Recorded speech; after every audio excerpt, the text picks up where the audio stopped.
Israel is seeing a dramatic increase in reports of rape, sexual assault, sexual misconduct. The Crisis Center for Sexual Assault reports last year the number of new incidents jumped 11%. 47,000 cases reported. The Center of Assistance says 71% of these cases were preteen children.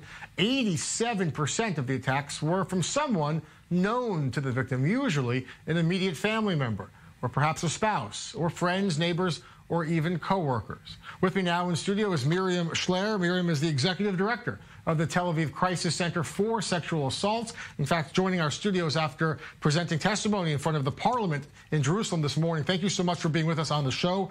I want to ask about these numbers. It is a horrific and startling increase. Do you think that the crime is going up, but that more people are being victimized, more children are being victimized, or is it perhaps more people, more families and victims are coming forward and feel comfortable finally reporting the trauma? Actually, what we're seeing, we know that in general there's a severe case of underreporting, everything that's concerned with sexual assault. And in the past few years, we've seen a dramatic increase of people that turn to the rape crisis centers. It doesn't necessarily mean we have to distinguish, because these people aren't actually filing complaints with the police. But we at the Rape Crisis Center have seen over the past 5 years a 53% increase over people that have turned to the rape crisis centers. So this past year, in the 1 year, we've had 11% increase, and it's definitely, as a result, what we can see is the minute that there's an increase in the public discourse about the subject, the Me Too campaign, the I Didn't Report campaign, the work that we do in education, we see that there's an impetus of people to actually have some sort of legitimacy to turn and to seek help for what they've gone through. But it doesn't necessarily mean that there have been more violations or more assaults or more attacks. The numbers, I mean, are shocking. But one thing that jumps out certainly is that a lot of these victims are children, and they're being abused by family members. In your mind, what can be done, what must be done to better protect the most vulnerable, the children? First of all, we have to keep on breaking the conspiracy of silence, because people and the perpetrators and the rapists and the assailants, they do what they do because they go unpunished. And unfortunately, even today, with these startling numbers and these statistics, less than 15% of the people that turn to the rape crisis centers actually file a complaint with the police. Why do they come to you then if they don't want to pursue criminal? They can find something that's completely anonymous. They can find a place that's going to be it's a complete discretion. They don't have to. Nobody's going to know about it. They can just seek help for themselves and for their soul. And that's one of the things that we need to address as a society. 84% of the cases that are open with the police by year do not end up in an indictment in Israel. So we're talking about a fact that people do not have trust in the legal system. They want help. They want therapy. They want help. They want take. It's something that's it's very, very, very difficult to recover from sexual assault by yourself. It needs to be something that there's somebody that's going to listen to you, that's going to validate what happened to you, that's going to believe you. To walk around the world with that horrible, horrible pain is a really, really difficult thing in general, and to do it by yourself is way harder. Miriam, you just came from Parliament. What did you have to tell lawmakers, and are they receptive, I guess? I know a lot of this comes down to you need help, you need funding to support counselors, you need funding to support community building. I mean, are they receptive? There's a big gap. There's definitely been progress, and we've seen progress over the past years. I mean, the Rape Crisis Center in Tel Aviv has been around now. This year we're celebrating our 40th anniversary of the Rape Crisis Center, and there's 9 Rape Crisis Centers throughout Israel. There's definitely been a move in the public discourse. There's much more awareness as far as going on.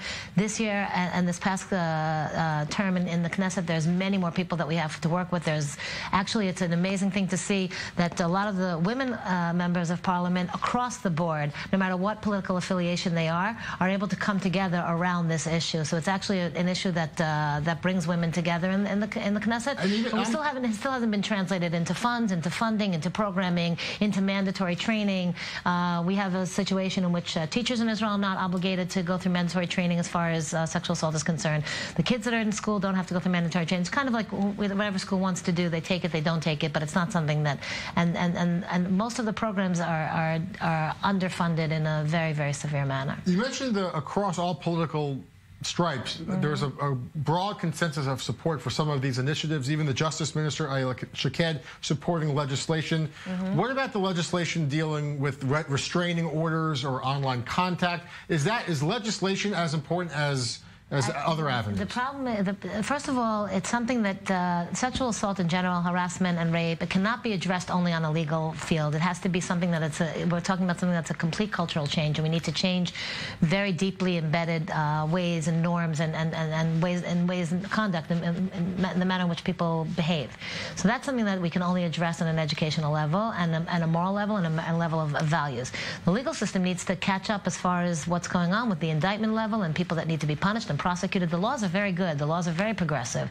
The laws are there's lots and lots of laws and lots of ways to address the problem. The problem is that most people don't use the legal system because they don't have trust in the system. Miriam, you mentioned before the cultural shift, and you touched on the Me Too movement as being part of a larger trend of women wanting to come forward, victims, men and women wanting to come forward, have their voices and their stories heard, even if it doesn't result in a police investigation. Right. Is this in Israel? Are you seeing similar trends? Is this existing in the United States, let's say? What we see the Me Too movement has had a deep effect on the younger generation of people who are taking less time to come forward with their story, to go public with their story, to turn to the center with their story. If it used to take decades and years, a few months ago we had a woman that was 88 years old that turned to the center that said that she doesn't want to die with her story and that she wants someone in the world to hear about it. Similar stories in the U.S. I mean, this is all from the Me Too. Yeah, so it's from the Me Too movement. In the States, we see many more of the perpetrators actually step down from their position and their role, and they take responsibility. In Israel, the word accountability doesn't even exist in Hebrew,